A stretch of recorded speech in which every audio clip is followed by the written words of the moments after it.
You know what I mean? I'd like to call the Powhatan County Joint Board of Supervisors and School Board meeting to order. I'm going to lead us in the pledge, and I think Mr. Cole's going to lead us in the invocation.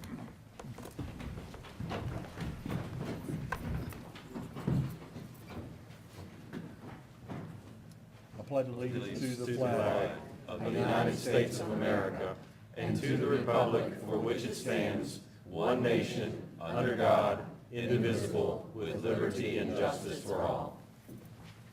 Heavenly Father, we thank you for the opportunity to gather together in this country at this time. Thank you for the many blessings that we enjoy. We pray that we may be ever mindful of those blessings and always responsive in a way that shows our gratefulness. We ask for your blessings tonight and your guidance as we meet tonight and every night, that we may do your will and may work on behalf of the people of Powhatan County. Amen. So, do we have any requests to postpone, add, or delete, change the order of presentation on our agenda? Move to approve the agenda as presented, Mr. Chairman. Second. A motion and a second, all in favor? Aye. Those opposed, motion passes 5-0. Y'all need to approve yours, Joe? Yes, sir. So are there any requests to postpone agenda items, make additions or changes to the agenda for the school board as presented? I make a motion to accept the agenda. Have a motion to accept the agenda. Is there a second? Second. All in favor? Aye. That motion carries 5-0. Ms. Wilson, if you'd let the minutes reflect, too, that all the members of the school board are present this evening, along with Dr. Jones. Thank you, ma'am. And so would you also note the record that, not you, Melissa, but our record that all 5 board supervisors are present and our county administrator is. We'll now move on to, for those in the public, first of all, our agendas are very similar. You'll see that. We do that to make sure we're being as consistent and fair, I guess. It's a good thing. We'll have our first public comment period, and we'll be discussing up here tonight, new business, the following topics: presentation of health benefits, discussion of Pocahontas Middle School repurposing, and construction project updates. So if you're here to speak tonight on any of those, you could do it at the first public comment period before the board has any discussion, the boards have any discussion on those, or you can wait and hold them to, because we will have a second public comment period. But by all means, you can speak. If you're here I'll read the formal reading of this. So this is the first of 2 public comment periods. We invite members of the public to share thoughts and matters and issues that are germane to county business. This is not a forum for political campaigning or promoting a business. Please keep your comments focused on the issues and subject matter over which these boards have responsibility. Please keep your comments to 3 minutes if you're speaking as an individual and 5 minutes if you're representing a group. And so that we can get your name and address correct in the minutes, could you please sign in with your name and address? And we're pretty liberal with our time rules, so we're not going to try to cut anybody off. We do want to hear from you. And I see there's a couple good groups out there. Thank you. So at this time, we'll open our first public comment period. Anybody wishing to speak, please come forward at this time.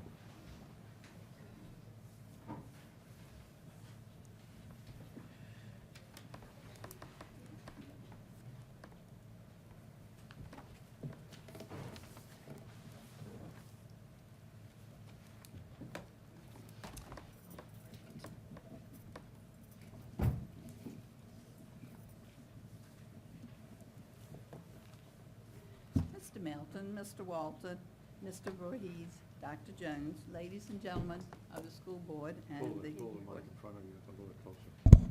Thank you. I always thought I was talking loud. I'm Carol Baltimore, and I'm speaking for the Christmas Mother Committee, which is also the CEC. We know that you have gotten all of our information, and a lot of information, in recent weeks. And we want to thank you, first of all, for considering our proposal about using part of the Pocahontas Middle School location as a home when the new middle school is opened in 2018. We need a permanent location for many reasons, all of those reasons being related to serving our community more effectively. We do that throughout the year. We need space in one place for storage of inventory, for management of operations, and as an office. Most people know us as providers for the services that we render during Christmas. to the people of Powhatan who are in need at that time. And it is one of the busiest times of the year for us. We work from August through January, and we start by choosing a new Christmas mother, and we end up by cleaning up all of the things that we have put out and taking them back to storage. Even as 2018 approaches now, we know that we're going to have additional requests for assistance throughout the winter and through the summer, and we do that through the Department of Social Services, other agencies, and individuals who refer people to us that are in need of help because of an emergencies or something that has happened in their families that they need to have some more help. This year so far, so far, we have taken in 191 applications for help, 191. It's likely that more will come in before we finish on the 15th, and even after that, before Christmas.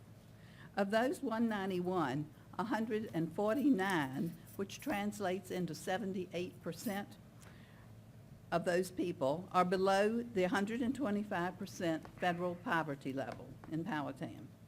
We need to help those making the request by giving them clothing, household goods, other items. Sometimes we pay for their heat in the wintertime or their transportation to medical appointments or whatever their needs are. And we cannot get to our inventory that we have when they need physical things like home goods and clothing, you know, just to live, because it's in a storage unit and it is packed up, and we have 2 storage units. We really want to be more effective, so we need some space. And we do this all year long. After we are through with the Christmas season, we do this February until the next August when we choose a new Christmas mother. In short, we need a location, and that we can use August through January for Christmas, and then for preparation for the next year with delivery of goods, storage of inventory, taking applications, which we do in October most of the time, and an office for conducting business. This is an all year-round operation. The Christmas Mother operation was set in motion, as most of you know, 50 years ago by a group of women who saw a need to help their neighbors. That is still our mission today. Thank you for your consideration as we move forward with what to do with the facility that is now the Pocahontas Middle School. We hope we can be part of that decision, and we wish you a Merry Christmas. Very good. Y'all rehearsed that well. Bravo. Thank you, Ms. Baltimore.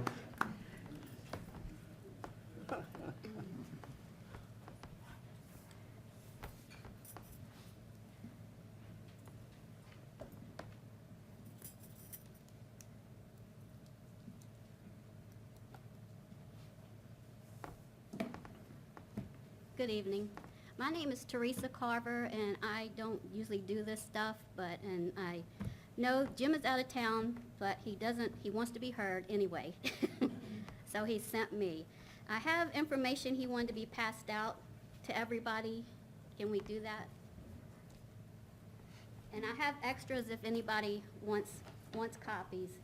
He wrote an email, and then he wrote an article that may be published in the Powhatan Today about the lodging, the motel, and the apartment. Like Jim, I don't think the locations for the apartment or the motels are good. We do not want to see the areas rezoned so that these can be built, or see the areas around the schools rezoned to commercial use. And we think there needs to be a way to let citizens know of such projects far sooner than we heard of these 2. I admit I don't understand all the procedures, but with what Jim points out, how do the projects get this far without someone questioning it? And Jim's points are valid and need to be considered. I support all that Jim says in the information and say no to a motel and apartments. Thank you. Thank you, Ms. Carver, for your comments, and we thank Jim for his emails.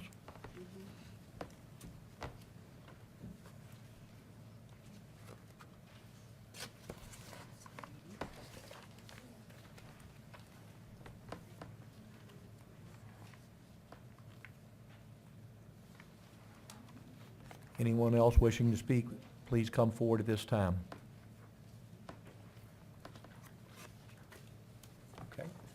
We'll close our first public comment period, and we'll move on to item 10A, presentation of health benefits, found on page 3 of our packet. And I guess It's Mr. item- Vogel would take this, or? It's item 3A on the school board agenda. Yep.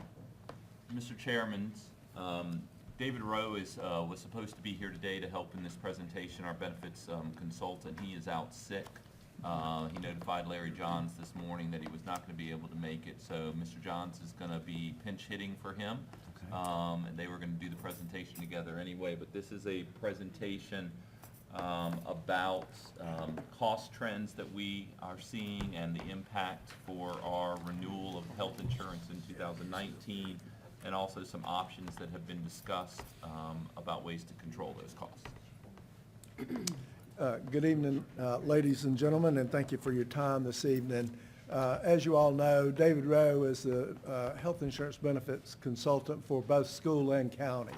And each quarter, he meets with school and county staff and goes over our lost claim data, and we look forward to what the projections may be for the following year. Based upon the last quarterly meeting and that projection, we did have that quarterly report presented to the school board, and so part of that is what for tonight's presentation is what we've already covered with the school board. First, looking at the trend data in determining our projected premiums for the upcoming year, we take a look at the paid claims for a 12-month period as compared to the paid claims for a prior 12-month period. And so the periods that we're looking at right now is the 12 months period that ended in August 17 as compared to the 12-month period ended in August 16. And the first thing is the average employees, and this is both school and county employees. And so the participation has grown just a little bit from 590 to 624. However, the next line, the paid medical claims, is up 30%. They increased from 4.5 million to 5.9 million. Now, part of those claims are above our stop loss, where there's a insurance policy that will pay for certain claims above a certain amount.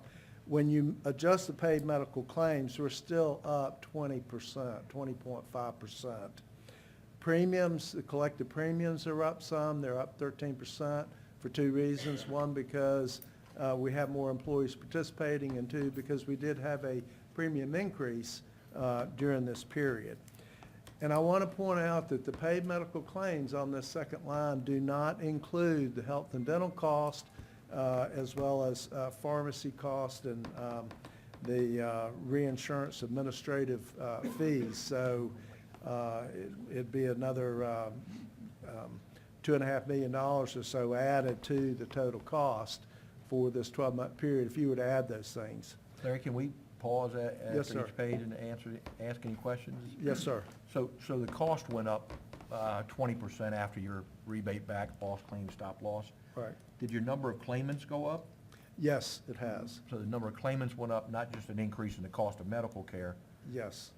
There is more usage, and one of the key factors, this next chart, a key factor that also drives that, which is directly in relation to your question, this is just the number of claims over $25,000, which are considered high-cost claims. That number increased from 34 to 40, but when you look at the total cost of those claims, that increased 58%, went from $2.3 million to 3.6. So that is another factor that is driving this cost up.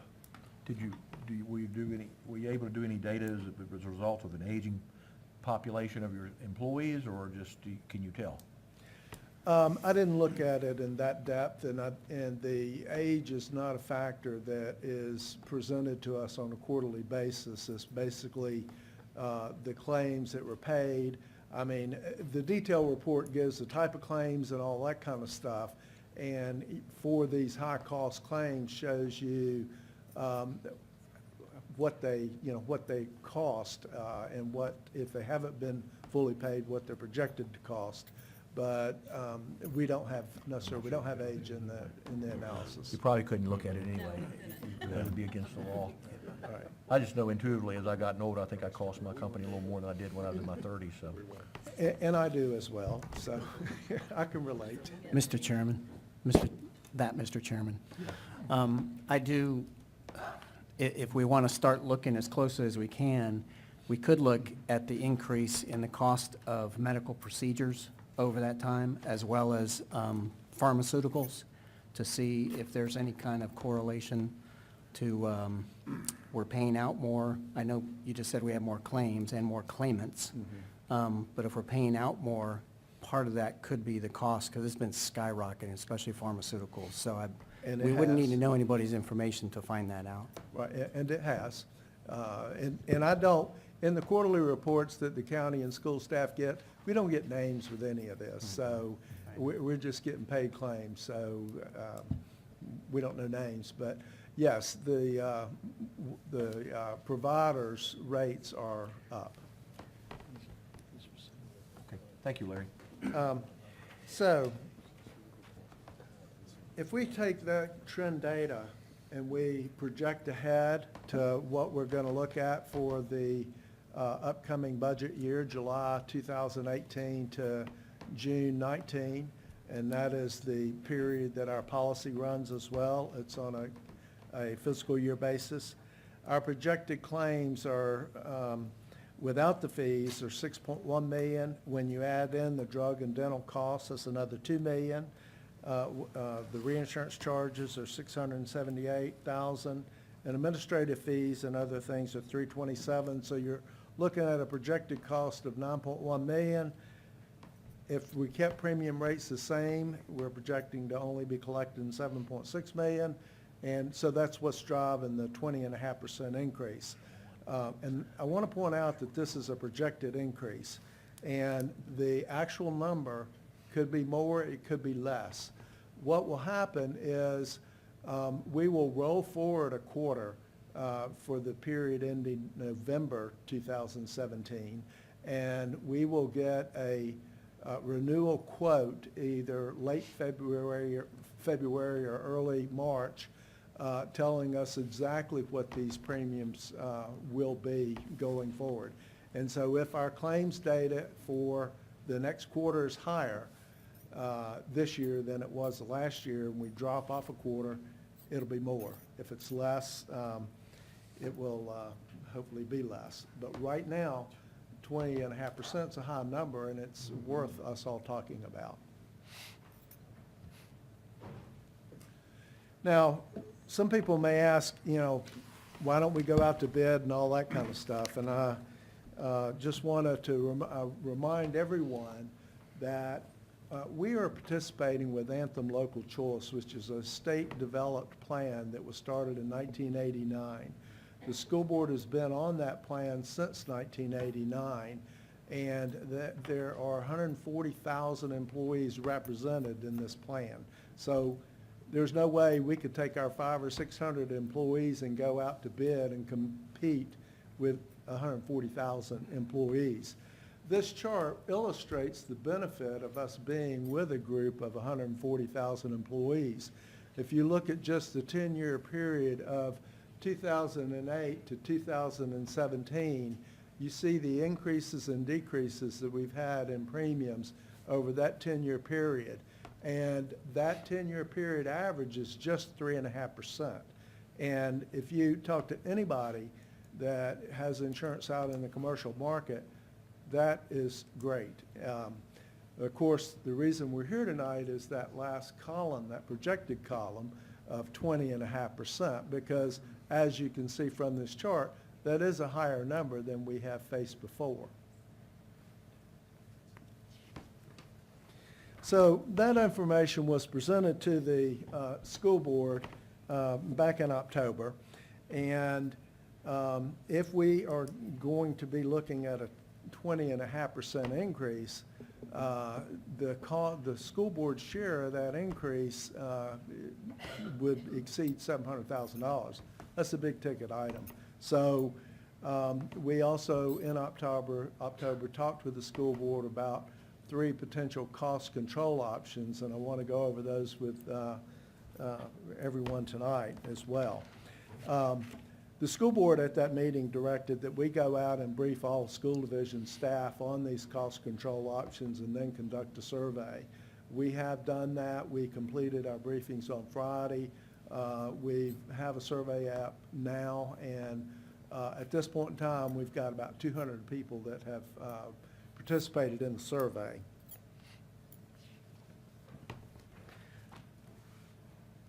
The 3 options that we have discussed right now and that the school board is considering is first to implement a wellness program. Second option is to provide an incentive for employees to move from either the Key Advantage Expanded Plan or the Key Advantage 500 to a high deductible plan and start a health savings account. The third item or option under consideration is to replace the Key Advantage Expanded Plan, the premium plan that we have, with a Key Advantage 250 plan. Now, that decision can only be made by both boards because we all are on the same policy. It has to be the same. So that means neither the school board or county could take this move on their own. We have to be unified in that decision if that is what the 2 boards decide to do.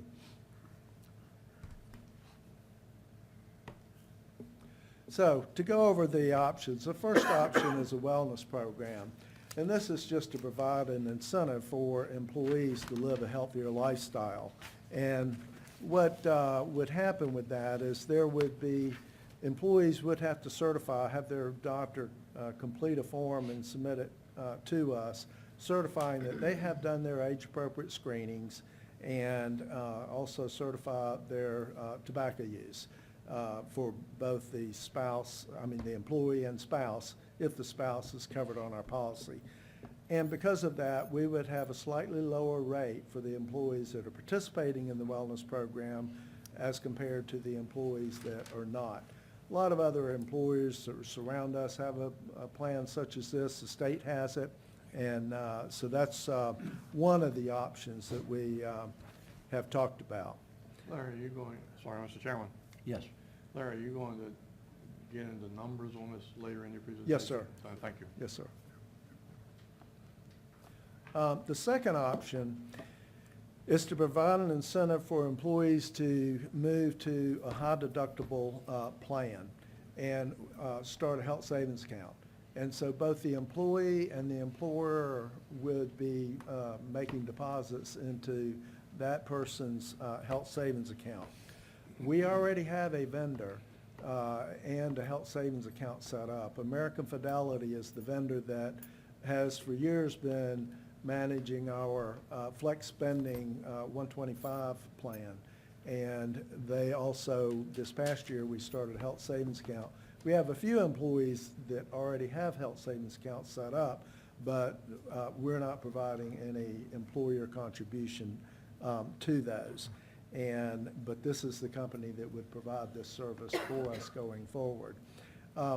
Now, a health savings account has a lot of advantages over the flex spending account under the IRS Code 125. There are much lower limits with the 125 plan, and you also must use or lose the dollars that you set aside under 125. Health savings account, the limits are much higher. It is totally portable, and that means that you can accumulate those dollars and, leave us, retire, whatever, that goes with you. There is never a penalty for spending those dollars as long as you're spending them for a health item. And so That is the benefit there. And to go into a few numbers, if an employee, and these numbers that I have right now, these are the current premiums that employees are paying, school board employees are paying for the Key Advantage Expanded and the Key Advantage 500 plan. So just to go through the top line, an employee today pays $176 if they're employee only in the Key Advantage Expanded plan. That's $176 a month. If they went to the high deductible, they'd only be paying $10 a month, thereby savings $166 a month. The concept is for them to still pay $176, but $166 of that goes into their health savings account. The school board would then also make a contribution, and I've used $70 in this example, $70 a month. So at the end of the year, this employee would have $2,832 set aside in their health savings account to pay for their, co-pays and deductibles and things like that. As you go down the column, if you're a Key Advantage Expanded employee plus one, their savings at the end of the year is going to be $4,300. Family is $7,700. However, the limitations for 2018, a single employee only, the maximum amount you can set aside is $3,450. The maximum you can set aside for family is $6,800. So Key Advantage Expanded family person would have to take a part of those dollars and in their paycheck. But it works well for everyone else. It works well for the Key Advantage Expanded family as well. And for numbers purposes, the reason I use $70 is twofold. One is because I have a survey of, it's 2 years old, but it is for the divisions around us that already have this set up. And the average contribution that those school divisions were making was $69.43, so I used $70. The other reason I used it is because making this contribution, those are dollars, and at the $70 range, there is no additional cost to the school board. It's just a reallocation of dollars, because as the employee is saving money on their premium, so is the employer. And so it's just a reallocation of dollars. So this option would not be a cost to the school board. Now, what employees have to do is they have to look at their potential savings, and then look at the benefit differences for these plans and say, is this the right choice for me? And so I've just listed 5 of the benefit differences on this chart, but the benefit booklet for each of these plans is about 14 or 15 pages long. And then we also have a 3-page comparison, side-by-side comparison of the benefits.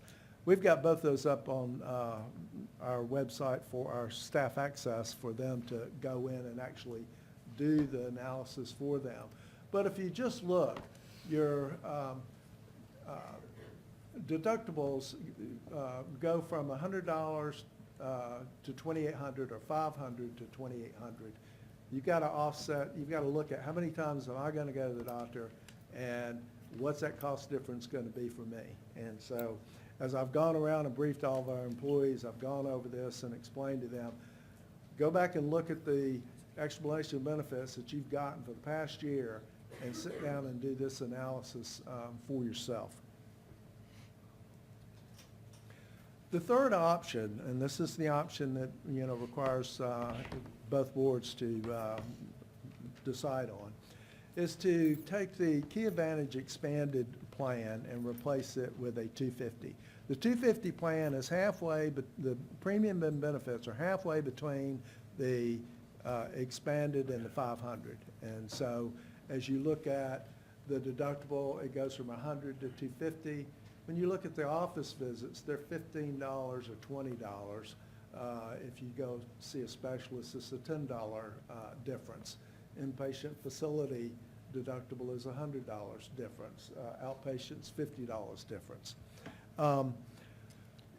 The benefit of this to the employee and employer is that we're looking at about an 8.5% lower premium by making this change.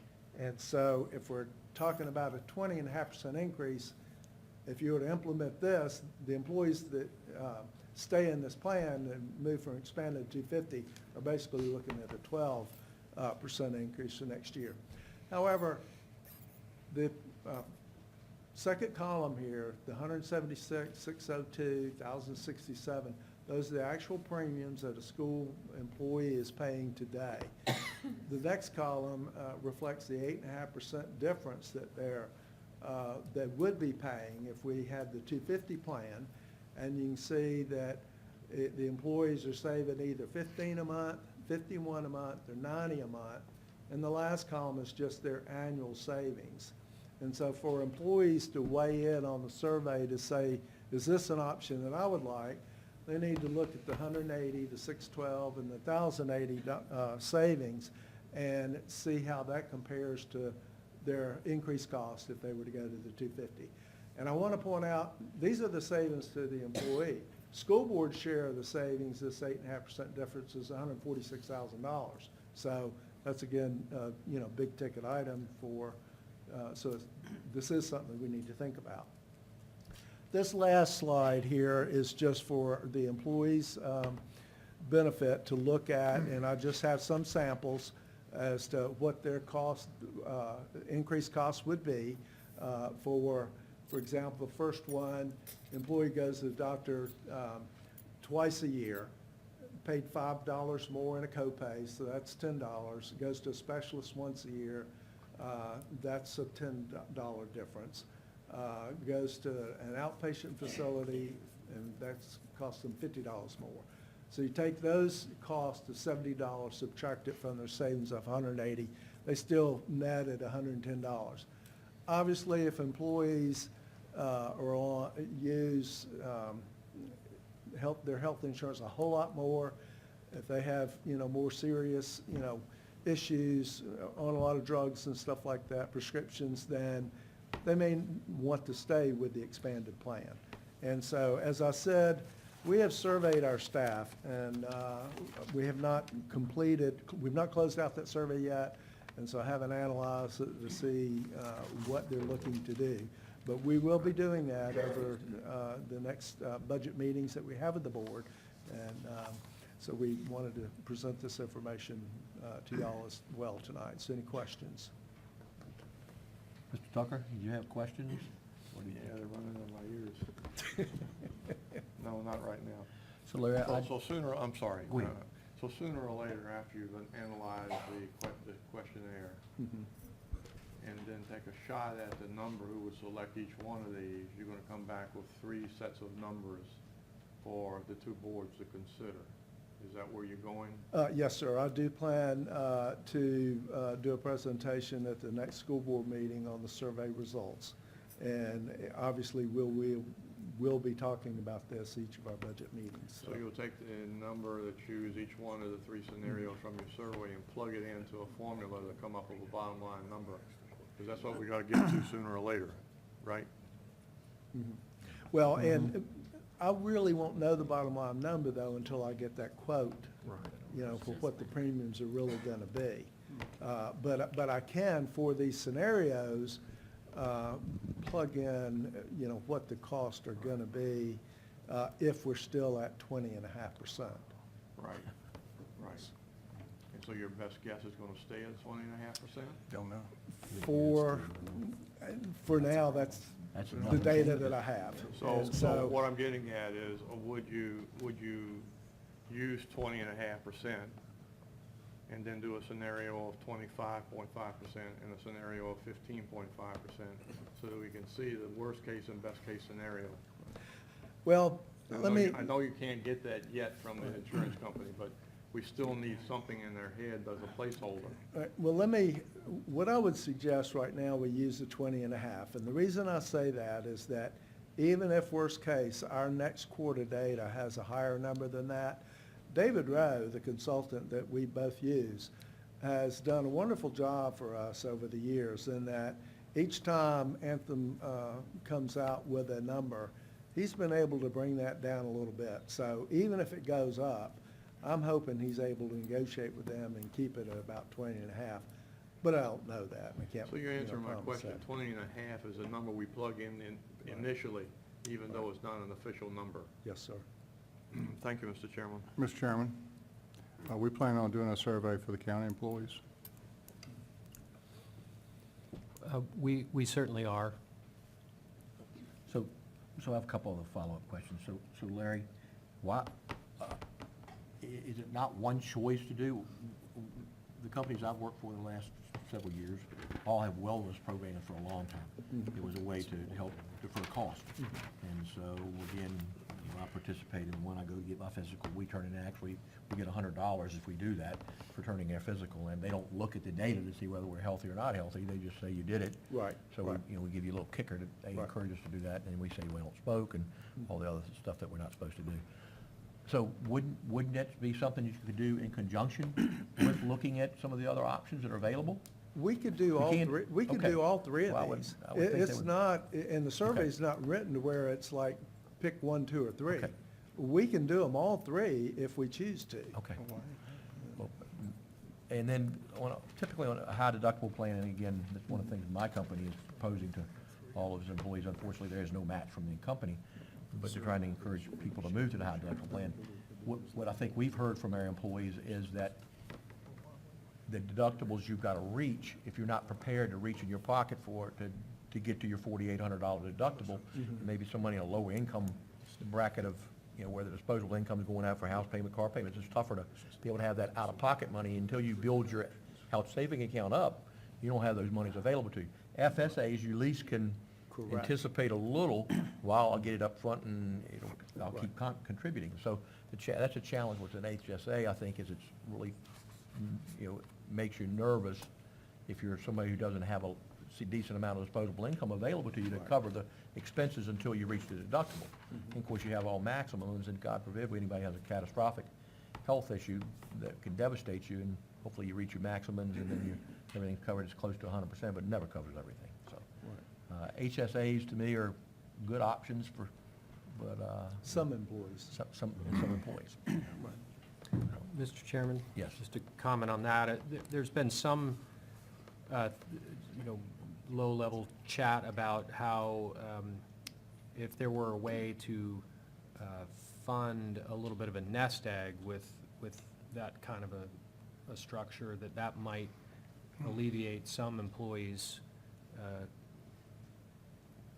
reluctance to move in that direction. So, for example, if in lieu of $70 a month, a deposit was made for $840 would be the annual cost. You're fronted $840, and then the county contribution's done, and then that's available to you. Now, you do get into the issue of, well, what if you separate from service, and what do we do with that? Maybe there's some ways to, to address that, but conceptually, if one were to have that up front, then when your co-pays and what came in, you'd at least have that to pull from during that year. And then if you didn't pull from them, then you're really set up for the next year. Then you've got that nest egg, and hopefully it rolls forward. So that just something else to think about as we think about program design and dealing with some of those, some of the nervousness of employees to go in that direction. Mr. Chairman, Yes, Dave, go ahead. let me follow up on Ted's thought, because I hadn't considered that.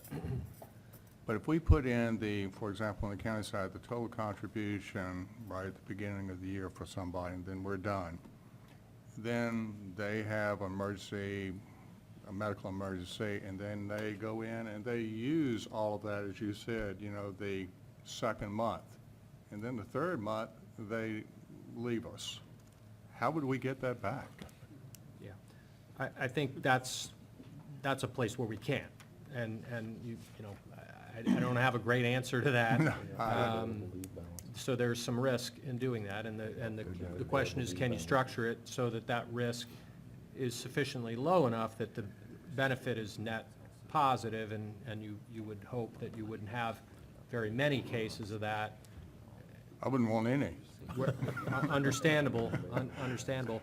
And I don't frankly know if there's a legally enforceable way to. I wouldn't think To so. say that if you fronted this and then you owed it back if you departed, I just don't know the answer to You'd never see that. it, I don't think. Yeah. But let me see if I understand. I'm having a sidebar with my colleague, Mr. Cole here. So what you're looking at is providing employees with three options, the three that you reviewed with different types of savings going against that projected 20.5% cost increase. Is that correct, Larry? Yes, but some employees could do more than one option. I mean, this last option that we've talked about, the expanded to the 250, 421 of our employees are in Key Advantage expanded. So if that choice is made, it's a choice made for those employees. They can do the health savings account and wellness. So I mean, any employee could do those two together, or just one of the three. But you're comfortable that, regardless of the combination of choices that we're offering, and I like the idea of the three choices that you're putting forward, that there would be a significant savings decrementing that projected 20.5% increase. Yes, it would be. Thank you, Mr. Chairman. Mr. Chairman. Just one quick question on HSA. Does the employee have an option to make a deposit into their account? Let's say anticipated, maybe they got a great Christmas present from their parents, and they wanted to put it in the account. They could, some plans allow for a deposit to be made. Well, we haven't worked out all the details for all these accounts. I do know that if you already have a HSA set up, you can transfer the money in, but I Right. wouldn't want to answer that question until we, Some plans do have the ability Right. for you to make a deposit into it. right. Mr. Chairman? Go ahead. Go Bob. ahead. You're Jim, Joe. I guess two questions. I know you can contribute in addition to the $70 monthly. But is the flexible spending account and the HSA, are they mutually exclusive, or can you? Yes, you cannot, you can't do can, well, number one, under tax code, you cannot have an HSA unless you're in a high deductible plan. And also, you cannot have an FSA and an HSA. If you currently have an FSA and you move to the high deductible and start health savings, then you stop putting money into your FSA. You can still spend the money you have set aside there, but you can't participate in both. And thank you for asking that question, because I did not point that out earlier. Okay, thank you. Mr. Chairman? Yes, Mr. Boyd, go ahead. Hey, Larry. It's always good to have another Larry in the room. There's not enough of us. Amen. I'm a- There's too many. There's one too many, but we'll leave it up to you to decide which one. I'm going to zoom out just a little bit and ask you a question that you may or may not be able to answer, and that's fine. But I'm very concerned, to be honest. This has been a good presentation, and I thank you for doing it. I'm really getting concerned here as I think about these numbers, et cetera. And it's my opinion, Mr. Kunk and I were kind of chatting about this, that the cost of health care and pensions is the next national crisis. And how is Powhatan County going to deal with this as America ages out, including our county? Teacher pay. I'm really concerned about this.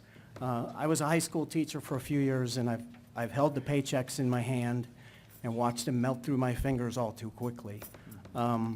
This is going to affect teacher pay. So here's my first question. Is the state doing anything about this? If so, have they communicated to you? Do you know anything about that? And if not, we'll bend the ears of Mr. Ware and Mr. Sturtevant and maybe get something going there. I've not received any communication about the state doing anything on health. The last 2 years, the state did propose that, and they did direct the Director of Human Resources to draft up a health plan that was similar to the state plan for school division and localities to join. We did throw our hat in the ring through the first two phases of that, but just to see what the numbers would turn out to be. The premium numbers for that plan was much higher than what we're paying through Anthem Local Choice. So whether the state is doing anything beyond that, I don't know. But to reinforce your concern, and another reason why we on the school division side are concerned about this, our biggest expense in our budget obviously is salaries. Not a surprise. I think all of us would answer that. Yep. The second largest expense is VRS, retirement, and that is for all of our full-time employees. The third expense is health insurance. Only 72% of the school division employees participate in health insurance. Next year, with a 20.5% increase in health insurance, and we're getting a slight decrease in the professional rate on VRS because of their returns, health insurance is going to move to the number 2 place in our budget. And so that is cause for our concern and cause for us to look at this to see what can we do to try and influence the claims that are being used, influence our employees to have more skin in the game by moving to a high deductible and managing their expenses and making the smart choices as to how they use those expenses. Do I go to emergency room? Or can I wait till in the morning to go to see my doctor, or maybe patient first instead of an emergency room? And, those type things. And so that's why we're looking at it, because it is a big number. It's pretty clear the rules of the game have changed. We can't do it the old way, and it's time to think outside the box big time. My follow-up was, and actually this is as much for my colleagues up here, but the county budget impact, obviously, since between 60 and 70% of our money goes to the schools, is we're going to have to wrestle with this. So we don't have to just think about schools. The 5 of us think about the rising cost of ambulances and the rising cost of textbooks and the rising cost of building a school or bumping out a courthouse, rising cost of fire trucks, et cetera, which they're all above the rate of inflation. So when you ball all this up into one, this is a significant problem, and I don't think this should be lost on us. So basically, I think we should get out ahead of the problem, is what I'm saying, and not just let this meeting pass by as just another meeting, but maybe come up with some sort of holistic to the county action plan so that we can incorporate all these changes. Thank you, Mr. Chairman. Thanks, Larry. Yes, sir. Thank you, Larry. Larry, just so I understand, so having been a small business owner and had provided insurance to my employees, the challenge I faced was I was, 38 employee operation, and when I saved some money, I partnered with the Retail Food Dealers Association to go into that group and get better premiums because there were more people. So we're part of this group, but yet our claim increase is a result of the claims we had last year. So it doesn't mold itself into the group to get an average increase for a group. So where's the advantage of going with the group? If they single you out, do they single you out as Powhatan with just claims? Because the first part of the data said we had this many claims and it increased 37% or whatever it was. So We get advantage of the group, and with the 140,000 employees, and the things that are group rated for the 140,000 are the dental and pharmacy claims, as well as administrative fees and that kind of stuff. We also get the advantage of the group in that the rates, the increases and decreases that we've received over time have also been based upon the retained earnings, if you will, of the entire group for Anthem. And so sometimes what that means is that if our claims for just Powhatan are driving a 20% increase, they may come back with just a 19 or 18, which has happened many years, so that we stay with this group. And then years where there's been, the data would drive a 10% decrease, they even that out over the years rather than just making us pay everything all that year. So we get the advantage of it that way. But I think the biggest thing in answering your question as to the group benefit are the pharmacy and the dental claims and administrative fees. Okay. Mr. Thank you. Chairman, Yes. I too, like Mr. Norvig, are very concerned by the green bar graph on your chart. That's a shocker to me. And this is not a us versus y'all. It's Right. all of us in this ballpark together, and all these people here are gonna pay for it eventually. Better minds than ours must have been struggling with this issue. Are there best practices that we're missing completely, that other localities or other entities are using? Because what I don't want to happen is us to be in this room next year and have another green bar on top of the green bar. And we scramble like y'all have scrambled in this, and you've done a good job of doing it to help us understand. But every year, if the green bar is going to be at 20% on top of last year's 20%, or even 15% on top of last year's 20%, where does it stop? It pauperizes the community eventually. Who is the best, where do you go to find best practices of how other organizations and other entities and other localities are struggling through this exact same issue? What many employers have done on the outside is they have gone to the high deductible plans, and those are choices that their employees have made. They've gone away from plans that are very lucrative, like our Key Advantage Expanded. When the Affordable Care Act first came out, we were concerned that the expanded plan may fall under the Cadillac tax. They've not yet issued the numbers for the Cadillac tax, and they won't until 2020. But just looking at the numbers that they've talked about, it would fall slightly under the Cadillac tax if they do issue the numbers in that area. But it's still a very, very lucrative plan. And so what other employers have been doing on the outside is decreasing the benefits of their plans. May I? So the three scenarios that you shared with us tonight, are they part of the portfolio of attack on this problem, or are they just stopgap measures? These ideas, and quite frankly, if somebody else has another idea, we'll consider it. These were just ideas that, in talking with David and looking at what some other school divisions and other employers are doing that we've come up with. And one of the questions in the survey to employees is, if you got another idea, lay it out there for us. What these are all designed to do is to improve how employees use their health insurance benefits, with the goal of them not having, such high costs, making smarter decisions so that in the future, when we do get our renewals, they won't be 20%. They'll be less than that, or maybe go back to some of the years where we had a decrease. But You believe that? I can only hope. You get a decrease, you let me know.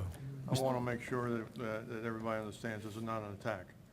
This is an attempt to understand and look forward to working together, Right. all of us working together to try to do what we can to protect our employees and protect the taxpayer. Mr. Chairman, Yes. Mr. Tucker's issue is not new. This has been going on, how long, Larry? Since the Old Testament, it seems like?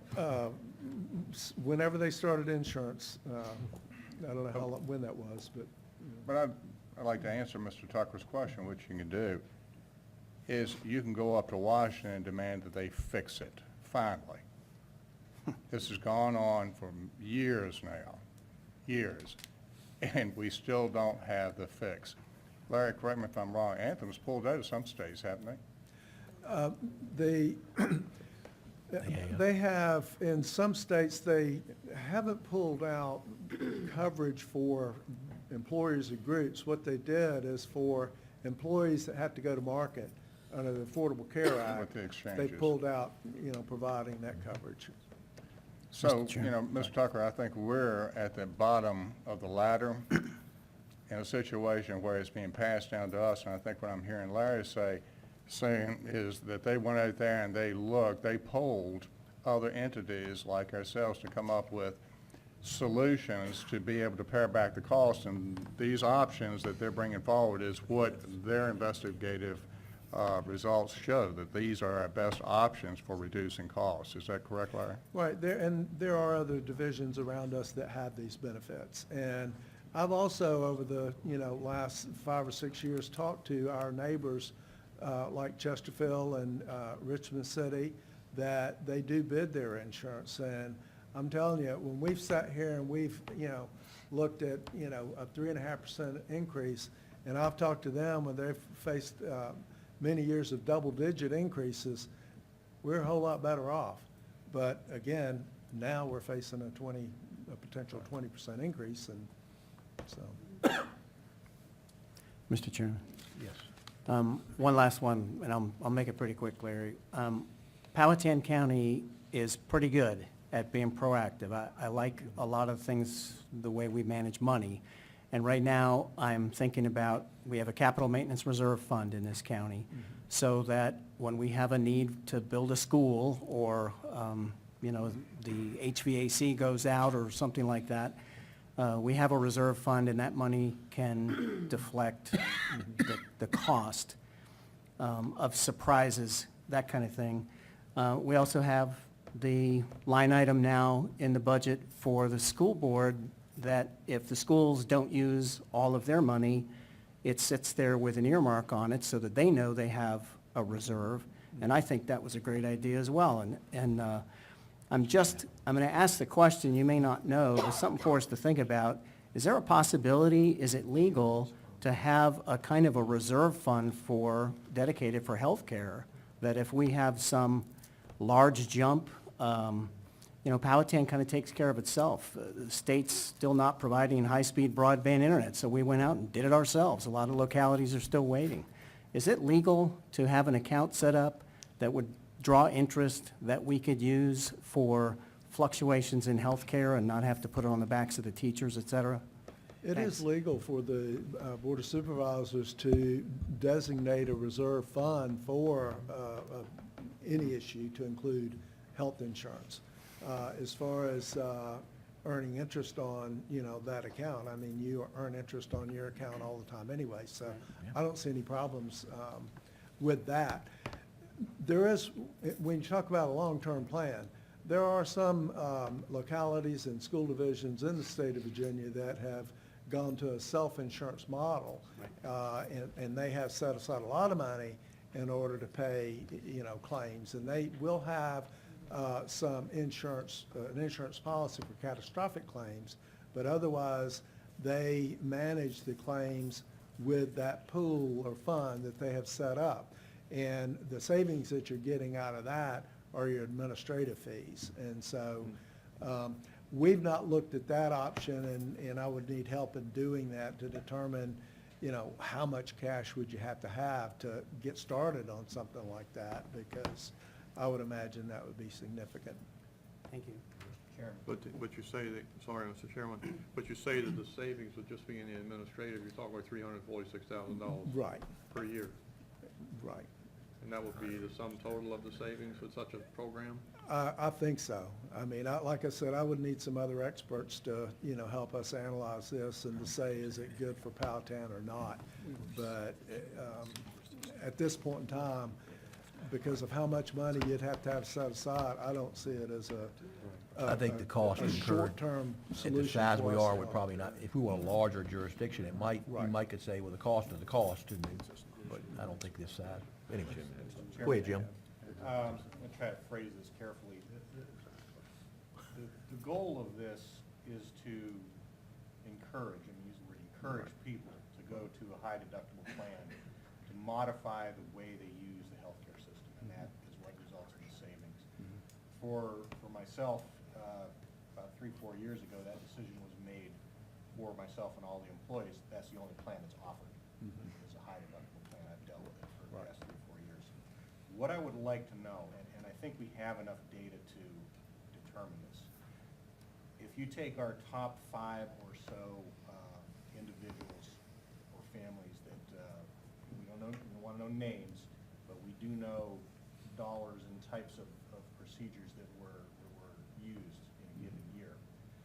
What is the out-of-pocket that they experienced under their current plan, and what would it be if they were on the high deductible plan? Is there a way to determine that, to determine the actual impact in real cases that we have data for? Because I would like to know that to help make a decision of, do we eliminate a plan and make the choices more towards HSA? I'd like to know that. Well, let me respond to that with two things. One is that those employees that I've talked about on one of the earlier slides that were the catastrophic claims, those employees they achieved their maximum deductible out of pocket. The other way that I would respond to that is that we have 3 different plans today. This recommendation or proposal is that in the future, we'll still have 3 different plans. The 3 plans will either be Key Advantage Expanded, the 500, and the high deductible, or it'll be the 250, the 500, and the high deductible.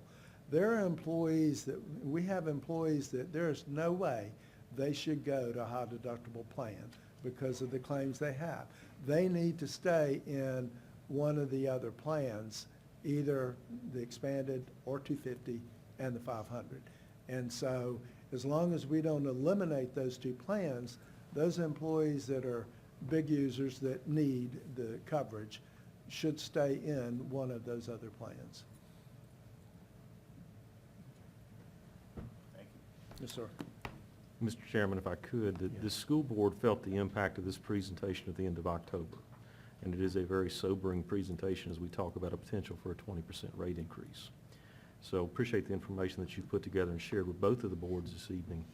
One of the things that I will offer is I have asked Dr. Jones a few moments ago if he would share the survey instrument that you have used for our staff with Mr. Voorhees in the hopes that they will use a similar survey instrument.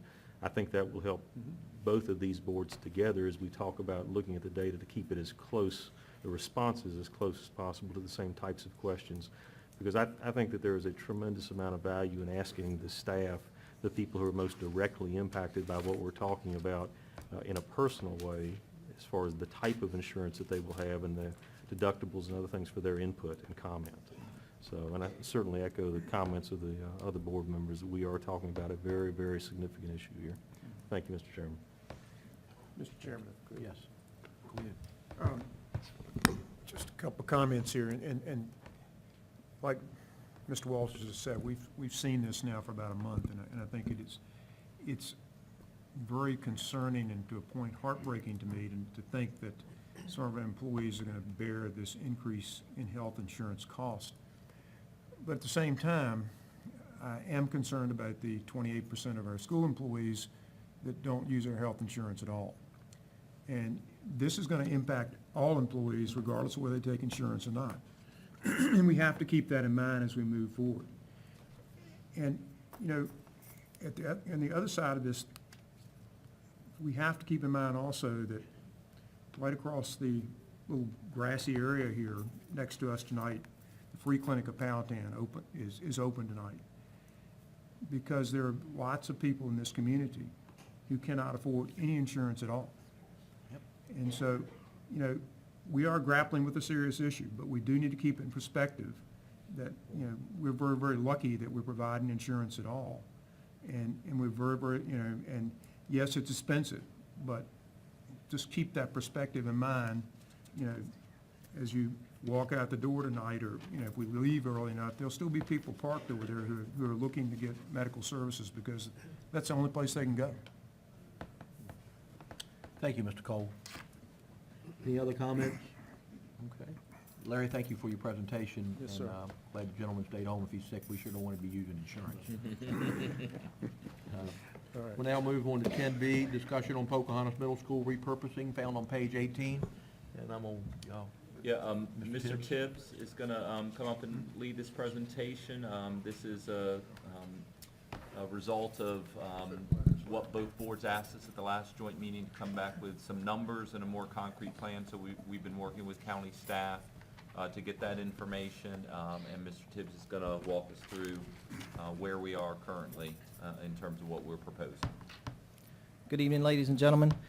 So as Dr. Jones just stated, this is iteration number 2 of the PMS repurpose presentation. If you'll recall the first presentation, there were many comments and many things tossed around, so we encapsulated that and went back and tried to do a little more legwork. So the first slide highlights our collaborative efforts that transpired from our first meeting. The Public Works Department and I met on October the 25th. Community members did a PMS walkthrough on October the 31st. The Christmas Mother stopped by, the representative of the Christmas Mother stopped by on November the 1st, and we had a discussion. Met again with the Public Works Department on November the 7th for a PMS walkthrough of the gym building.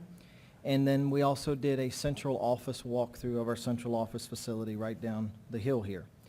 And then last week we had a collaborative meeting again with the Powhatan County Public Schools, the Powhatan County Public Works Department, and community members. And so this map here kind of highlights what we have come up with, in particular what we're proposing or asking you to consider this evening. If you'll look, there are 3 different colors on this map. The gold color is multipurpose use section. That is currently in existence our gym facility that houses the gymnasium as well as the band area. The orange section is part of the main campus of the school. That is to highlight and to make sure that we utilize and look at space where the old Pocahontas High School was, as well as the old Pocahontas Elementary School was. The gray area are the areas that we are highlighting now for future use. So when you look at that map, these were the considerations. Utilization and preservation of the old Pocahontas High School and elementary school sections. Utilization of the areas that are serviced by the existing 2007 chiller and the 2011 boiler systems. If you'll recall the first presentation, there are 2 separate systems, both chillers and boilers. These highlighted, the gold and the orange area, are on the newer chiller and the newer boiler system. The gray area is on that really old boiler and chiller system. Repurpose of existing office spaces. Part of that Pocahontas High School currently houses our administrative offices as well as guidance counseling offices, so we would repurpose those areas. It also houses the library section and some classrooms, art classrooms and things of that nature. The old Pocahontas Elementary section is predominantly classrooms, so we would look at converting and repurposing those current classroom spaces. The proposals for the repurpose of Pocahontas Middle School is for Powhatan County Public School administration offices to be housed in that location. This would provide for consolidation of all staff, as we have staff out in our current school facilities as well as in some trailers behind Powhatan Elementary School and Pocahontas Elementary School. It would also provide us with meeting and training spaces. Right now we do not have any meeting or training spaces large enough, so we utilize large classroom spaces that can be opened, dividing walls can be opened in classrooms to hold meetings and things of that nature. Oftentimes we also have to wait till the end of the school day in order to utilize those spaces. Exhibition space to commemorate Pocahontas High School and Pocahontas Elementary School. And Powhatan Parks and Recreation would utilize the gym space and the subsequent fields behind and beside the gym space. So this evening we're coming back to you with a little more solid figure, if you will. Last time we met, we discussed from the CIP some placeholder numbers, so we feel like that these numbers are a little more solid. The potential renovations, the estimated cost for those would be approximately about $358,000. Those renovations under number 1 include the building envelope, as it is an older building and some things would need to be repaired. Doors and windows, interior wall finishes, flooring, ceilings, HVAC, just some minor changes with repurposing classrooms into office spaces, communication and IT equipment, and then inspections and testing, and furniture. The second item is a roof replacement. In the chart there, the roof replacement is only for those sections, the orange section and the gold section. It does not include a roof renovation for the future use section. That complete roof replacement of the occupied sections with an EPDM of 60 mil with a 20-year warranty would be that $390,050 figure. If you were to look at a total replacement of the entire roof over the entire campus, all sections, you would be looking at approximately $645,000. Also, the HVAC replacement, if we were to utilize the entire building to repurpose the entire thing, you would be looking at approximately an estimated cost of $1.2 million, which is why we are proposing to look at utilizing the spaces that currently have the newer systems. That way we can use those. Additional considerations, the county government is interested in using our existing school board office for departmental offices to reduce leasing space. We would look to potentially begin work in August or September of 2018 once we move out the current staff and the current students into the new middle school, and look at projected completing in spring of 2019. And we are also looking to add this as part of our capital improvement plan. The next slide is a slide of interest that we were asked to get some numbers for. If you are looking to study the value of these particular facilities that we're discussing, 2320 Skaggs Road, which is our current administration building, you're looking at a proposed assessment value of about $547,000. 4290 Anderson Highway, which is the address of current Pocahontas Middle School. This is just the gymnasium, the soccer and softball fields, and the tennis courts. You're looking at an assessed value of $2.15 million. So roughly a proposed assessment value of 2.7, give or take a few $1 million, would be the assessment value for these two pieces of property. So issues for consideration. How will the ownership of the repurposed middle school be divided? Who manages the unused sections of the building? Who identifies new uses for it, tenants, purposes, etc.? How do we assess the value of the properties being transferred from the school system ownership to county ownership? Additional items. Unused sections of the building must remain temperature controlled, minimally, to prohibit freezing. We currently have a dual pipe system in all sections of that building, and it's an intertwined system. So even though that we're saying that we're going to utilize the newer systems, the older systems would still need to be minimally operational so that we prohibit freezing in those areas. Unused sections of the building would remain secure at all times, and there are no major renovations or adjustments needed to the site. For example, the parking lots are in good order, the landscaping is in good order, and also accessibility for public use is also in good order. Any questions? Okay. A little bit concerned with the unused portions of the building and what the threshold is in our climate zone for preventing mold growth and something that could become very expensive or potentially unusable in any areas that aren't somewhat temperature controlled or humidity controlled. That would be one of my main concerns. Great point. And remediation is not cheap neither. So. I don't want to get ahead of your presentation, but you're through. Yes, sir.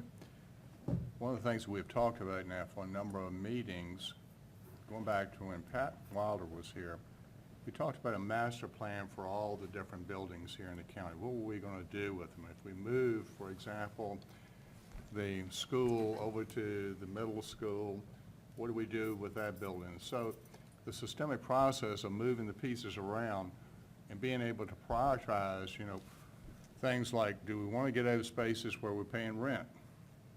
Is that a priority? And looking at the utility of the building based on, needs that we have here in the county, both on the school side and the county side. So my question is, when do we get that master plan so we can look at all the pieces and have something in place where we can see what the overall cost is going to be, not doing it incrementally as we move from one place to another, but what the plan is for the county as a whole? I don't think he's, are you asking Mr. Tibbs that It's a question? Or is question it to kind all of of us. for the It's a group? question to all of us. It's not, So, that gentleman can't didn't want you to answer feel like we the put you on the spot much, I mean. I'm good. I'm on the spot. If he can answer, it might be a promotion That's tonight. right. If you're smart, you'll leave that alone. Just kidding. David, I hear you, and I kind of see this as a first step in that process. I think maybe, and this is just me talking, that this is kind of the first step in that process. If we feel that maybe this is a good start in the thought process on okay, so it's way we're going to allow the schools to bring this plan forward, work on the dollars in the CIP to be able to start this process, then I see it as a next step. Then as the county will say, well, while we know one of the things we've always said is let's get out of rented buildings, and then we have limited, with people spread all over the place, then the county would say, well, here's what we're going to do with our facilities that we have, and how does that fit into, do we relocate? Yeah, I agree with you, Bill. I don't want, when we had the conversation multiple years ago about the renovation of the junior high, we knew there was going to be a cost for whatever adaptive reuse of that building. We knew it was going to be a cost. And so what I'm saying is I'd like to get all the costs out there if we're doing a 5-year CIP, be able to project and plan if I need to do renovations, for example, for the old school administration building.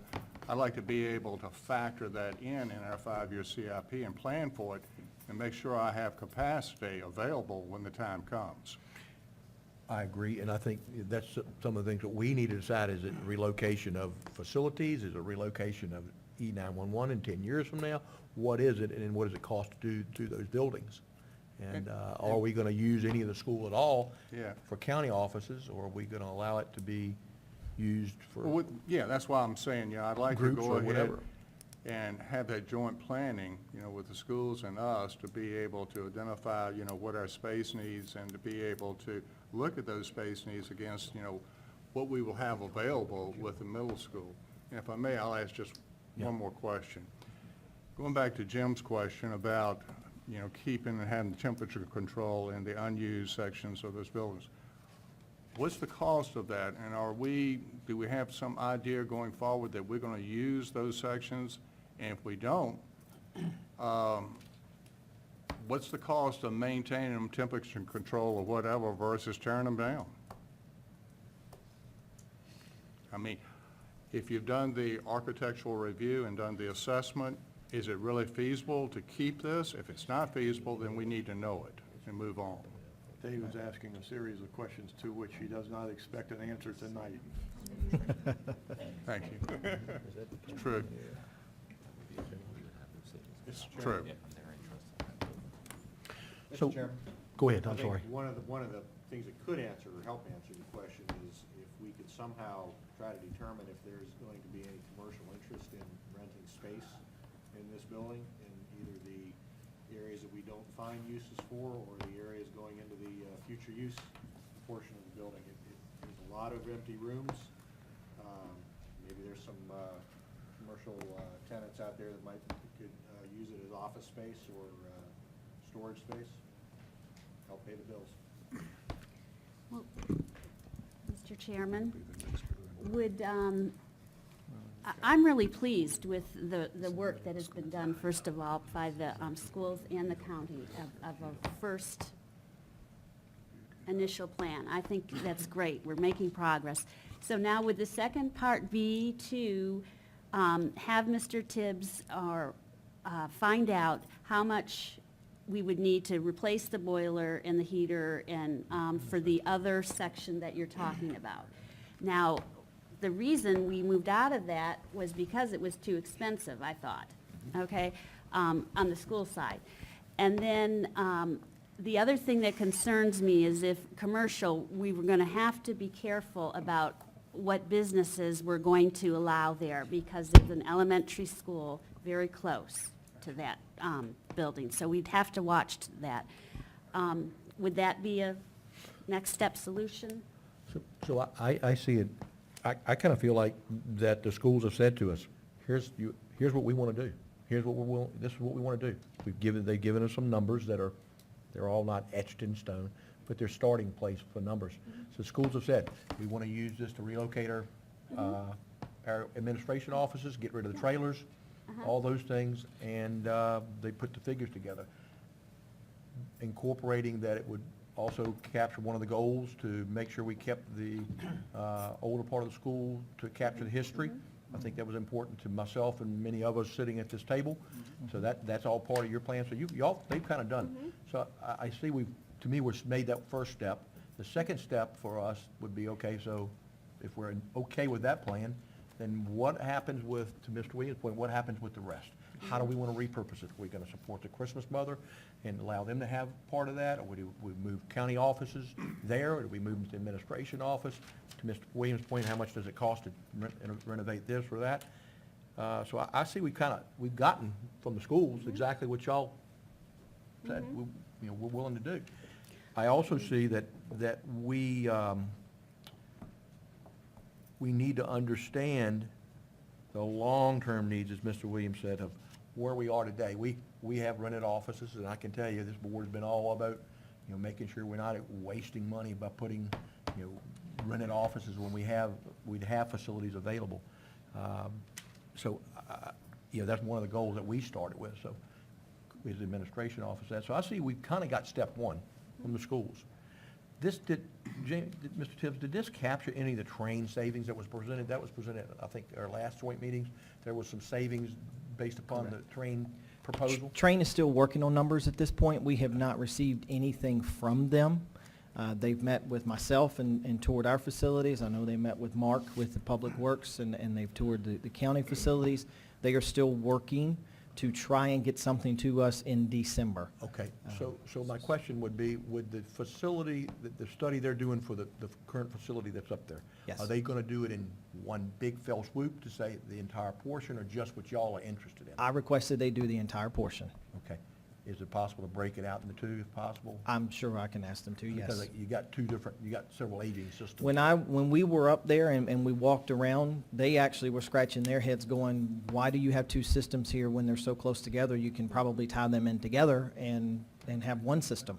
So they may even come back with that, but I will certainly ask them that. So then the savings that you could apply there would be, again, spread out a little differently. Correct. As far as cost. Okay. One other piece of information to share, and Mr. Tibbs, you may have the exact number, but to Mr. Williams' point about the Skaggs Road property, we have had in the CIP for last few years HVAC replacement there. I believe it's Roughly 90 100,000. Yeah, 95 to 100,000. And I believe that's the only cost that That's we the would only thing. anticipate that building needing. The parking lot was just redone. Right. The offices and other Roof is still good. facilities, roof is good, so it would be, that would be a number to consider with that Skaggs Road property that's in our CIP. Mr. Chairman, in my judgment, we're making this thing more difficult than it needs to be. It seems to me that if we get 5 people in a room, Mr. Tibbs representing the school administration, the NAACP, who's approached us and are ready to make a presentation tonight on the use of the property, a representative of the Christmas Mother, the county administrator from the county office's point of view, and Parks and Recreation. And we use this map of this building that we've seen now for over a year, and we start putting placeholders on the map. Forget costs for a moment. What do we want to do with the property? If indeed we agree with what, then we answer the question how. To me, we're doing the work of the committee here. We're trying to think of everything possible about who's going to use it, whether we're going to use outside businesses, how much is it going to cost, is it salvageable, et cetera. Why don't we decide what we want, what we agree to in principle? We can always back away from it, but we got to start somewhere with a stake in the ground. And this is a beginning of that, but it still falls short of what I want to see. Mr. Chairman, Yes. to piggyback on Mr. Tucker's statements,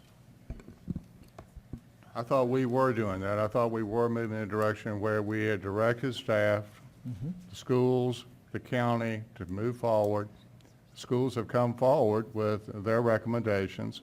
I think now what we have to look at on the county side with Ted and his staff, look at what we're going to do or what our needs are and how we can potentially backfill in these available properties, and what exactly do these properties offer the county in terms of our space needs.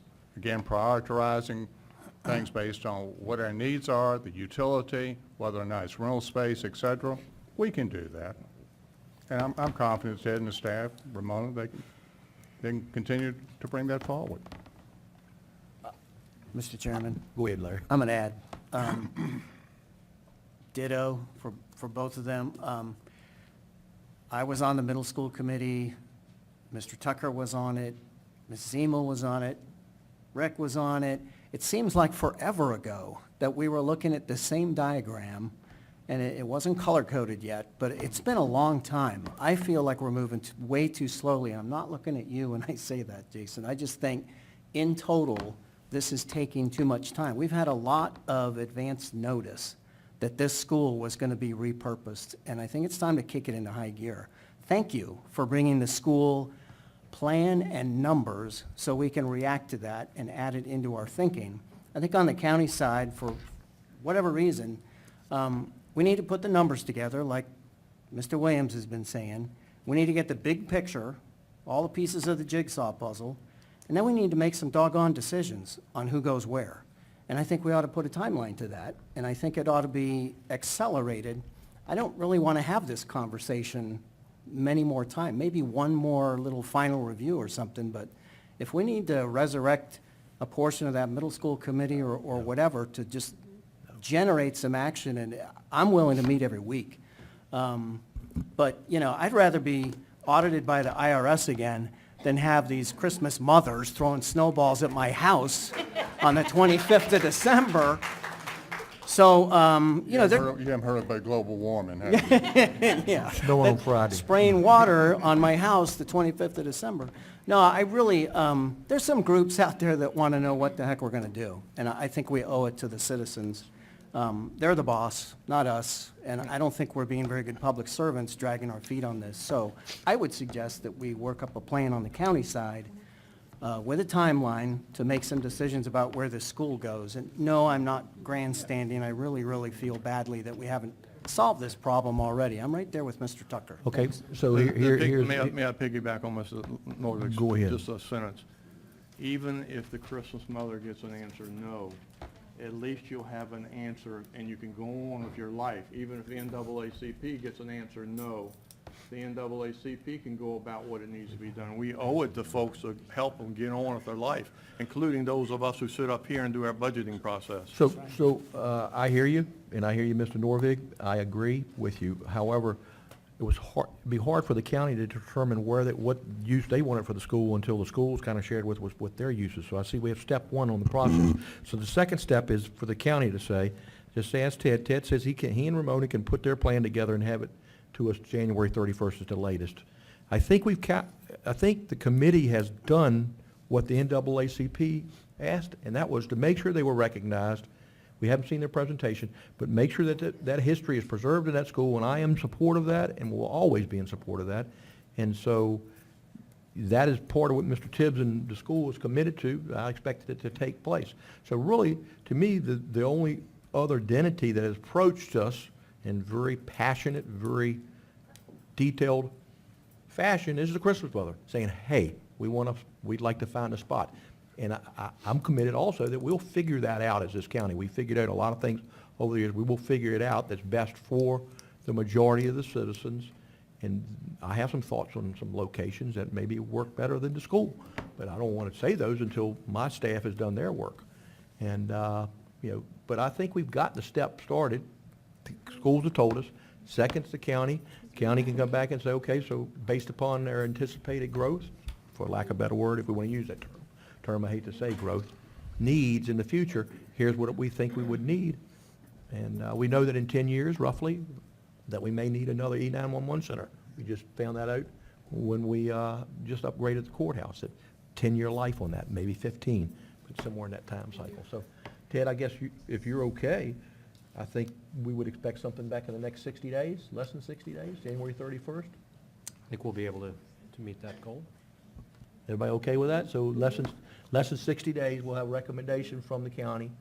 I'm in support of the plan the schools brought before us. I'm 100% support of it, especially if it captures the history of the school and maintains that opportunity for the public to go in and see it, and then we figure out the needs that we need as a county and how to morph in all the groups.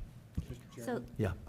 I'm sorry, Ms. Emo, go ahead. well, so then that means that the school board will take over the school as planned, and the two schools, the Pocahontas High School and the Pocahontas Elementary School will be saved for historical reasons to put the school board's offices there. That's a done deal then. I'm in support of it. Okay, you heard that, people in District 5? That's a done deal. Yes, let's clap. So well, It takes four that of the is- board members to nod our heads with the chairman. He's one vote. I know he's the chairman, and he's really, Okay, well then, do we really need to take a persuasive. vote on this? Do we need to take a vote? I don't know if we need a, it's No, not really a All vote, right, so agenda do we item. need to put it on the January meeting then to take a vote, that that's what the schools are going to do? Or Mr. does the Chairman, school board do I that think at their A meeting? serious answer really is we do need to know the numbers, the money numbers of the other pieces of the puzzle, like besides the school admin building, other spaces that are going to be involved, I think, here in the future. And Mr. Kunkel was going to bring up something. Go ahead, Jim. And my question leading into that, and I support both of these uses, but right now, this building is school board property, and my question is, how do we move forward, and what kind of precedents or what kind of other counties can we look to that has a facility like this? It's currently owned by a school, and it is gonna have this myriad of uses, some of them still school-related, some maybe county-related, some commercial, some historical. We need to find some guidance as to how to move forward. Cultural Arts We Center. don't wanna do something. Cultural Arts Center in Glen Allen. That's an abandoned school in Henrico who made it into a cultural arts center, which has classes, it has arts, it has training programs, it has a store. Who owns it at this point? It belongs to the foundation. So one of the things I say is, those people sitting out there own it. It's the taxpayers' buildings, and I don't get into who owns what. That bothers me. It's all these people sitting out here. We can figure all that out. It's done in Goochland. It's been done in other localities. I do understand, if you add the commercial side in there, I do think it muddies the waters when you start putting private business into a building that belongs to a county, whether it be county, and I don't look at county as county government and school. I fully understand the challenges, but I see it as, it's taxpayers' buildings. Mr. Chairman, I thought that was going to be something that Dr. Jones and Ted were going to work through and come up with a plan as to the sharing of responsibilities, exactly how would it operate. I mean, remember, we had this conversation for 100 years about the bus garage. And then when we finally decided to do the bus garage, how long did it take? Maybe 20 minutes? Well, they brought an MOU to us, and So it was very I fair. trust these two gentlemen, that y'all can get that done and bring something to the board in way of a recommendation. Yeah, I agree with you, Mr. Williams, and also it took, our last meeting was what, September? From September to early December, for you guys to get together to do what you've done so far, which I know it's rehashing stuff, but I think it's very good progress that we've made. Very good progress. So let's get the county side, and then let's move forward. It's going to take, I wanted this done yesterday too, but we got to keep forward, okay? We've got until August or September of next year. So let's get going so that by the time that the kids and the teachers are ready to move out of that school, that the citizens and county people can move in. So we have a commitment our county has a commitment to bring us something back January 31st in that time frame. Could be, maybe we'll have a joint meeting Okay. the 1st of February. We usually have some budget workshops coming up that we usually do some joint stuff together. And we would have a presentation at that time that we can digest along with you guys. Y'all have some input. Like we did last time. And then we'll figure out at that point how we're going to proceed. And so- Mr. Chair. Go ahead. Mr. Chairman, if I might, there's a lot of enthusiasm for doing these things, but just like everything else that we do, we all know that it's controlled by the budget. And though we commit to it, and we say we want to do it, it's like we commit we want to do a 10% raise next year. Doesn't mean we're going to do it unless the funds are there. So I encourage the folks in the audience today, if this is something that's dear to you, then you need to be involved in the budget process. Your involvement does not end tonight. As we move forward, though these boards say, yes, we want to do it, there are some limitations as to what we can do and what we can't do as we move into the budget season. And we make priorities like everybody else. Will these make our priority list in the end when we have other things that are more pressing? We just talked about health insurance a minute ago. So just keep those things in mind. I don't want to dampen Ms. Emil's enthusiasm over there by any means, but I do want to paint a realistic picture here of what the path forward is. Mr. Cole, Thank you, very well Mr. said. Cole. Very well said. I was going to thank everybody for coming out tonight, as I usually do. And as I look out there, when we passed a $102 million budget, we had 4 people sitting in the audience. 2 people spoke, one for the budget, one against the budget. I look out here tonight and I see much more than 2. And to Mr. Cole's point, sure is nice to hear from you as we work through all the budget issues. Ms. Harrison will understand that fully. So, any other comments on the schools? So I guess Mr. Tibbs next is going to give us the update on the projects. And I guess if you can save all of the monies that we've been talking about here, this thing will go a whole lot easier. Because it's a done deal. I'm just giving you a carrot. All right, so this next presentation is an exciting one, and I hope that you are able, when you're driving by these projects, to see the excitement that is going on there. So this is a construction update for you for essentially all 3 projects, mainly the 2, but I've got some pictures of the water tower in here as well. This is a presentation for the Board of Supervisors that I do every month for our school board. And on this first slide of every month, I put the link to a review in pictures. I go out every week and I take a bunch of pictures of the facilities as they are being constructed, so you can see changes and see what's going on there. So I do encourage you to go look at that and encourage the public to look at that as well. On the left side of this first slide is an aerial shot of the project, the middle school project from back in August. I actually have an appointment tomorrow to take the drone up again and take some pictures, and we're going to update those for next week. On the right side is from the top of the water tower. The steel erectors, before they left to go to Culpeper to put up another tower in Culpeper, they went up there and took some pictures and shared them with us. I just wanted to know, you didn't go up there? No, sir. Okay. It's the same question. Transportation maintenance facility has progressed very well. We received the temporary certificate of occupancy for the front section early in November. We received the temporary occupancy certificate for the entire building today. So that facility is going along very well. The left side is the front parking lot. You'll notice that it is not asphalt at this time. We're going to maintain the stone until we get through the site work that is being done around behind the building, and then we'll do the asphalt. The right side is the entryway. It now has a Christmas tree there, but it is the entryway with the furniture in it, and the floors polished and shined and looking very nice. The left side is the back bay area. The bottom left corner, that is the pit lift. You'll hear that, hear people talk about the pit lift. That's a pretty big piece of machinery that is down in the ground, and they were there working it and doing things with it last week. It was very cool. The right side is the beginning of the site work for the whole parking lot area in the back. They started that last week, and we now have stone from the back of the building down to the big pile of dirt. We actually have a thoroughfare going around that pile, so now the buses can loop all the way around and get up to the gas pumps. They have also started to tear up, grind up, chunk up the concrete slab in the back of the bus garage as well. Can we pause after each one? Yes. So anticipate the occupancy of the building, you will vacate the other building? Correct. Okay. And at what point will you start demolishing that building? There's got to be some abatement done first, and then they will start to... Not a surprise. And not a surprise. Then they will start to demolish the building. The intent is hopefully to be doing that by the end of December. Okay. And then canopy over top of the gas pumps so people After understand that building goes down. Okay. Because we're actually moving the canopy over a little bit. Yep. And doing some But you site don't work have to there. relocate the gas pumps or the No. tanks and any of those things? No, tanks will stay, the pumps are going to be relocated a little bit as well. Okay. And the abatement was in the proposal, if I remember correctly. Mhm. Thank you. Any other questions on the transportation facility? So this is the water tower project, and she looks like a ghost.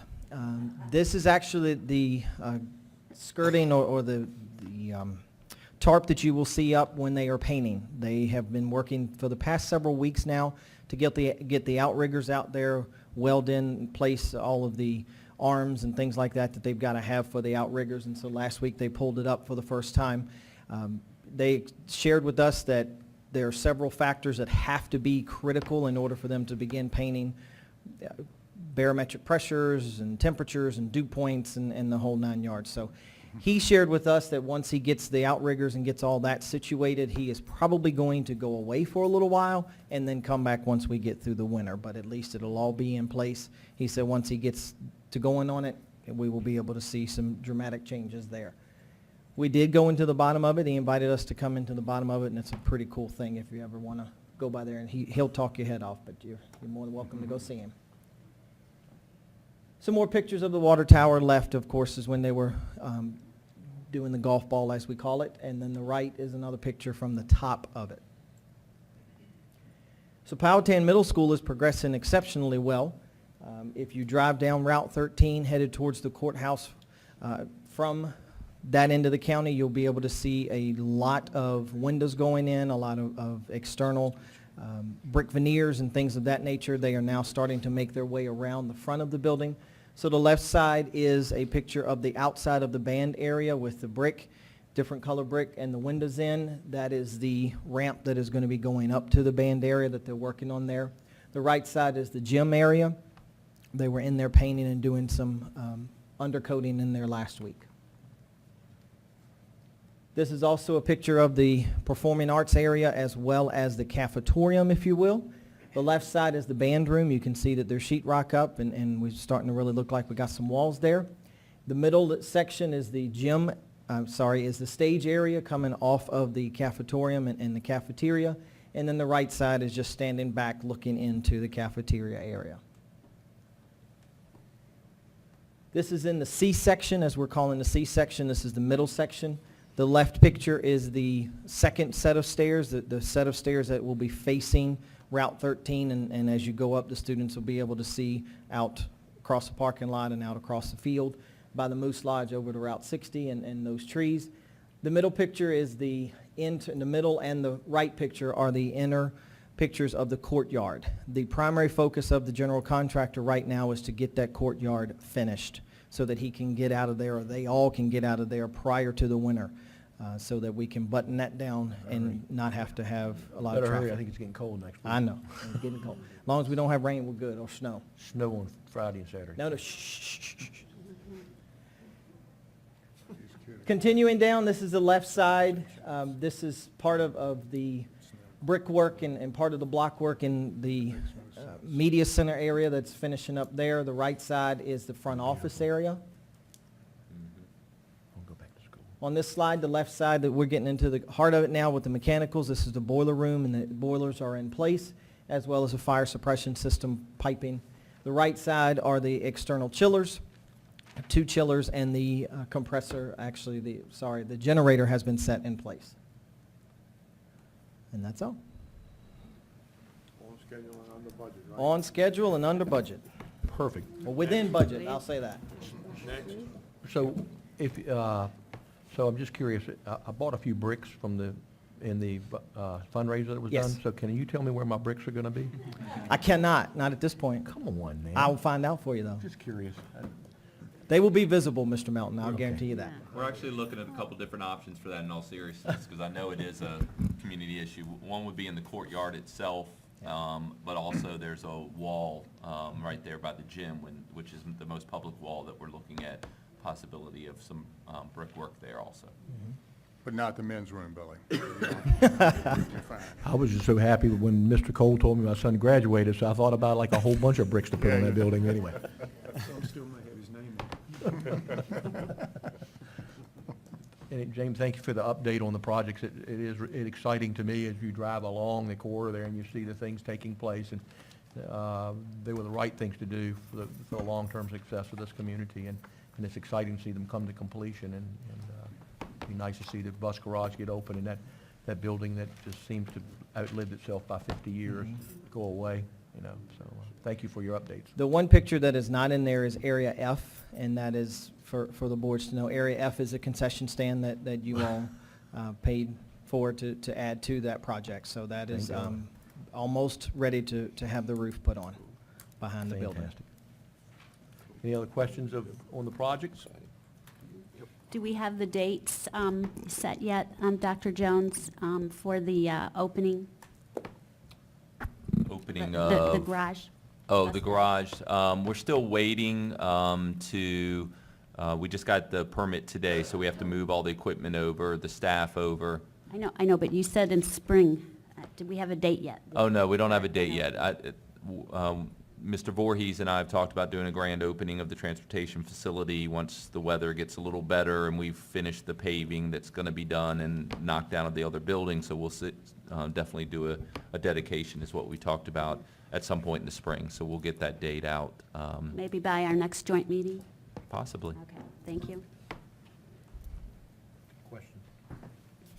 Okay, any other questions of staff, of Mr. Tibbs? We're finished with our new business. We'll now move on to our second public comment period. Anyone wishing to speak, please come forward at this time and do the best you can to keep your comments to 3 minutes if you're an individual, 5 minutes if you're a group. Thank you. Good evening. My name's Andrew Sneed. I live at 3710 Maidens Road. And this evening I'm representing the NAACP Powhatan chapter. Thank you all for allowing me to have this opportunity to speak. And again, I'll use this PowerPoint, so if you kind of follow along. And for the audience, I hate to do this, but I'll read it. Just therefore, if you couldn't see it, I'll make sure everybody can see. One of the things when we started, as Mr. Tibbs spoke earlier, that we've been meeting since the last time we had this meeting with the joint boards. And we've had a great meeting and great spirit. And one of the things we talked about from the NAACP, we said we will work for a win, win, win. And we are willing to do whatever it takes for the greater good of Powhatan County. Just a little historical perspective. As you all know, the Ponca High School building was erected in 1937, has significant historical ties to our African-American community and significant historical reference to our entire community. The building is representative of the civil rights struggle and is a memorial to the African-American community who was galvanized to create educational opportunities, recognizing that education was the key to success, not only for generations, but for all succeeding generations. I love to hear at our meetings when the members, some members still who are seasoned, like to tell that story about what they did and what their parents did and what their grandparents did to make sure we had a school for those students, for those African-American students. I love that because they talk about with pride, with accomplishment, with commitment, with sacrifice. And that absolutely inspires me as well as the people around me, my sons and my family.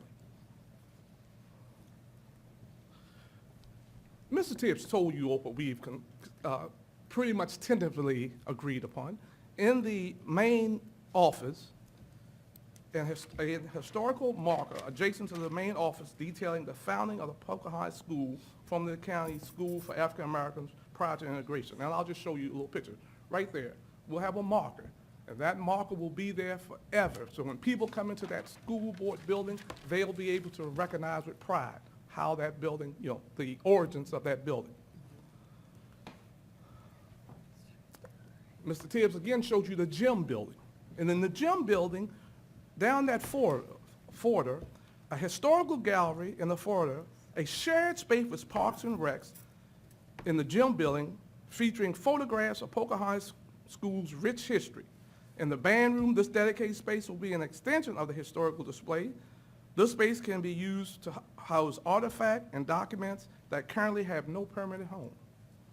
Now, again, if you look at this picture, again, it's just, and I'll show you a better example, but in Henrico County at the Eastern Rec Center, they have something very similar. This is what they have, up and down those foyers. So again, when kids come in those schools, and their parents come in those schools, into Parks and Rec, in the Parks and Rec, they'll get the full value of history. And that's so important to us, not only for just the African-American community, but for the entire community.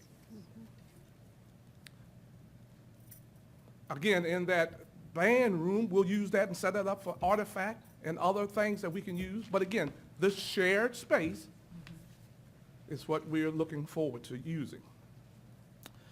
I told you about the win-win-win. Recognizing and the preservation of African American accomplishments, that's a win. Community becoming strong and more cohesive as they understand and achieve the achievements and contributions of all community members, that's a win. And the county government building consensus and meeting the community needs in a cost-effective and efficient manner, that's a win. Just to summarize, again, I thank you all for recognizing the importance of history. I'm with you. We are all with you to address the current needs. But just imagine how this is going to benefit us forever. Again, I want to thank all the board members, both from the school board and the Board of Supervisors, both Mr. Voorhees and Dr. Jones, for all of your help. And again, we look forward, and I'm going to ask all the members of the NAACP to stand, please. Please stand, yes.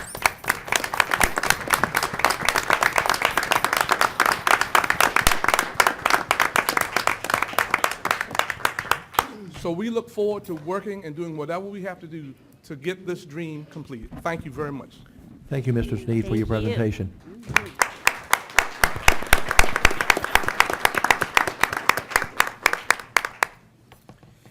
Anyone else wishing to speak, please come forward at this time. Seeing none, I'll close the second public comment period. We'll now move on to, we do have a county attorney sitting here. I guess you have no comments? Hello. Okay. Short and sweet. County administrator or superintendent comments? I just want to thank the school staff, superintendent, and board for presenting a very workable plan for us, and we look forward to continuing this planning process to bring to conclusion as soon as possible. Thank you. Thank you, Mr. Voorhees. No comments, except that we will be, when the transportation facility is fully set up, we'll get some information out to the county staff about when we'll start servicing those vehicles. In all likelihood, with the holidays fast approaching us, it'll probably be shortly once the new year starts, but we look forward to actually beginning that joint partnership. Thank you. Any board member comments? Mr. Chair. Yes. I want us to remember that when this school was decommissioned, there was a plan on the table to demolish it. The county chose not to demolish it, but to repurpose it. And that's exactly the same kind of pattern we'd like to see happen with the middle school, and that's our intention. Thank you. Any other comments? From board members, the only thing I have is to remind everybody of our workshop that we have on the 7th. This week starts at 12 o'clock, and we'll be there from about 12 to midnight, 10? 12 to hopefully 6 o'clock, 5 o'clock, maybe it's 3, 2. So just want to remind you about that, okay? Mr. Chairman, if I Yes, could, before we go ahead. adjourn, I just want to thank the staff from the schools, also from the county and the community as a whole. A lot of effort has been put into the plan that was discussed tonight, or the proposal that was discussed tonight, and I think it's important to recognize that a lot of work went into that, and it is an excellent first step. And I would echo what several of the other board members said, that we are at a point we do need to bring some resolution to the matter. So, thank you, sir. I agree. You can ask any other board members? have any? The school board have any comments? Ms. Eman? Well, I just, first I wanted to say that I have had a couple constituents ask me about the motel, a possible motel being built close to the Pocahontas Elementary School. And so I wanted to know, are we going to be discussing that at the next meeting also, or how does that, what am I saying to these people is what I want to know. So I've already had my comment, but I guess I'll answer the question. Please do. So it will go through the public process just like any other public hearing. It'll go through they've had their community meeting, which is required. Mhm. It will go through the planning commission, and then it will come to the board. It'll start probably in January in front of the planning commission. They will do their work with the project, and then make a recommendation to the board, and then the board will do their work. But it's, it is following the public process, just like any other rezoning would, with any other project, so. Okay, thank you, Mr. Melton, I appreciate that. And I am just so glad to see all of the people here from the NAACP and from the Christmas Mothers programs to show that you're interested in what's happening in your community. And gosh darn it, we're going to get it. I just know it. Good night. Any other comments? Not, I'll entertain a motion from my board to adjourn. Please. All in favor of adjournment? Aye. Aye. Is there a motion for the school board to adjourn? So moved. Have a Second. motion, is there a second? We have a second. All in favor, say aye. Aye. Aye. We stand adjourned. Good.